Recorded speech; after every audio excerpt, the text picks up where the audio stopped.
Hi everyone, welcome to Sukku with laddu channel. ఇవాళ మనం కమ్మనైన కాకరకాయ ఫ్రైని చేద్దాం. చేదుని కమ్మగా అంటుంది ఏంటి అని అనుకుంటున్నారా?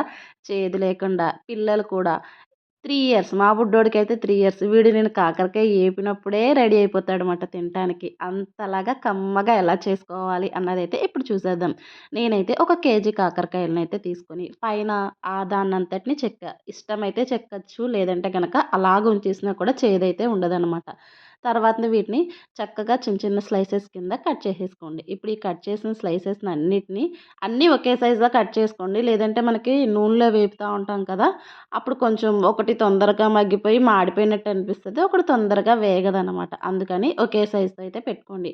మీకు కావాలి అని అనుకుంటే గింజలు కూడా యాడ్ చేసుకోవచ్చు. నేను పండుని సెపరేట్ చేసేసి నార్మల్‌గా ఉన్న గింజలనైతే వేసేసుకున్నా.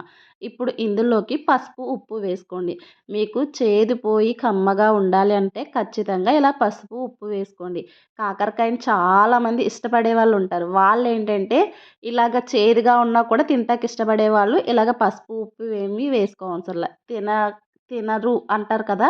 వాళ్ళకి మనం ఇంట్రడ్యూస్ చెయ్యాలి అనంటే ఖచ్చితంగా ఇలాగైతే చేయండి. ఈ వేపుడు 1 వీక్ టు 15 డేస్ అయితే ఖచ్చితంగా నిల్వ ఉంటదనమాట. ఇప్పుడు ఒక ప్యాన్ తీసుకొని పల్లీలు, కొంచెం ఎండుమిర్చి, జీలకర్ర, పచ్చి కొబ్బరి, లేదంటే ఎండు కొబ్బరి ఉంటే ఎండు కొబ్బరైనా వేసుకోవచ్చు. ఇప్పుడు వీడియోలో చూపించినవన్నిటినైతే గనక వేసుకొని చక్కగా దోరగా వేపుకోండి. మనకి వేపుకున్నప్పుడే స్మెల్ అనేది చక్కగా మంచిగా వస్తదనమాట. నా దగ్గర ధనియాల పొడి ఉన్నది కాబట్టి ధనియాలు వేయట్లా. ఇప్పుడు ఈ వేపుకునే లోపు మనకి గ్యాప్ దొరుకుతది కదా! ఈ గ్యాప్‌లో ఏంటంటే చక్కగా కాకరకాయలనేవి బాగా నానతాయి. ఇలా గట్టిగా పిండేసుకున్నామనుకోండి మొత్తం చేదుదంతా పోతదనమాట. ఇప్పుడు ఈ మిశ్రమాన్ని మనం ఏదైతే వేపుకున్న వాటన్నిటిని చల్లారబెట్టుకొని చక్కగా గ్రైండ్ చేసేసుకోండి. కొంచెం ఉప్పు, అలాగే ధనియాల పొడి, కారం, వెల్లుల్లి రెబ్బలు ఒక 10 వరకు అయితే వేసేసుకొని దాన్ని గ్రైండ్ చేసుకొని పక్కన పెట్టుకోండి. ఇప్పుడు కొంచెం మనం తీసుకున్నవి కేజీ కాకరకాయలు కాబట్టి కొంచెం ఆయిల్ అయితే ఎక్కువే పడుతది. మరీ డీప్ ఫ్రై చేసేంత ఆయిల్ అయితే వెయ్యొద్దు. ఈ కాకరకాయలనేవి వేగేంత వరకు ఎంత సరిపోతదో అంత ఆయిల్ వేసుకోండి. మనం ఎక్కువ తీసుకున్నాం కాబట్టి అన్నీ ఒకేసారి అయితే అయిపోవు కదా! అందుకని ఇలాగ నేను 2 పార్ట్స్ కింద అయితే గనక తీసుకున్నా. నాకు ఆ కాకరకాయలు పిండేగా వచ్చిన రసం అనమాట అదంతా. అదంతా ఫుల్ చేదుగా ఉంటది. ఇప్పుడు కాకరకాయలని ఇప్పుడు వీడియోలో చూపిస్తున్నాను కదా! ఇలాగైతే గనక చక్కగా మీరు 2 నేను 2 పార్టులు చేసుకున్నాను కదా! ఈ 2 పార్టులు కూడా అలాగే వేపేసుకోవాలి. ఒక పార్ట్‌ని సెపరేట్ చేసుకున్నాక మిగతావి కూడా వేసేసుకొని మొత్తం అన్నిటిని అయితే గనక ఇలాగ వేపేసుకున్నాననమాట.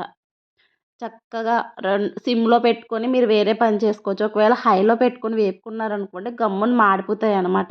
సిమ్‌లో పెట్టుకొని వేరే పని చేసుకోండి. ఎందుకంటే ఇవి వేగడానికి చాలా టైం పడతదనమాట. మొత్తం అన్నీ ఇలాగ వేగిపోయిన తర్వాత మనం మిక్సీ చేసుకున్న పౌడర్ అంతటిని ఇందులో వేసుకొని పచ్చివాసన పోయేంత వరకు వేపుకోవాలి. మీకు ఇష్టమైతే కారం సరిపోలేదు అని అనుకుంటే మీరు పచ్చిమిరపకాయలు కూడా యాడ్ చేసుకోవచ్చు. నాకు కారం తక్కువగా అనిపించింది అందుకని ఒక 2 పచ్చిమిరపకాయలనైతే గనక ఇలా చీలికల కింద చేసుకొని ఇందులో యాడ్ చేసేసుకున్నాను. ఈ పచ్చిమిరపకాయలు అలాగే మనం వేసిన పౌడర్ ఉంది కదా! ఇదంతా పచ్చివాసన పోయేంత వరకు ఖచ్చితంగా వేపుకోవాలి. ఇలా వేపుకుంటే ఏంటంటే మనకి 10-15 డేస్ మంచిగా నిల్వ ఉంటదనమాట. అన్ని రోజులైతే ఖచ్చితంగా మన ఇంట్లో ఉంచరు కానీ నిల్వ ఉంటదని చెప్తున్నా. ఫైనల్‌గా దించే ముందు కొంచెం కొత్తిమీర వేసేసుకొని బాగా కలుపుకొని చక్కగా ఇలాగ అయ్యేంత వరకు మీరు రోస్ట్ చేసుకున్నారనుకోండి మన కాకరకాయ ఫ్రై చాలా కమ్మగా మనకి తినలేని వాళ్ళు కూడా ఇష్టంగా తినే విధంగా అయితే గనక వస్తదనమాట.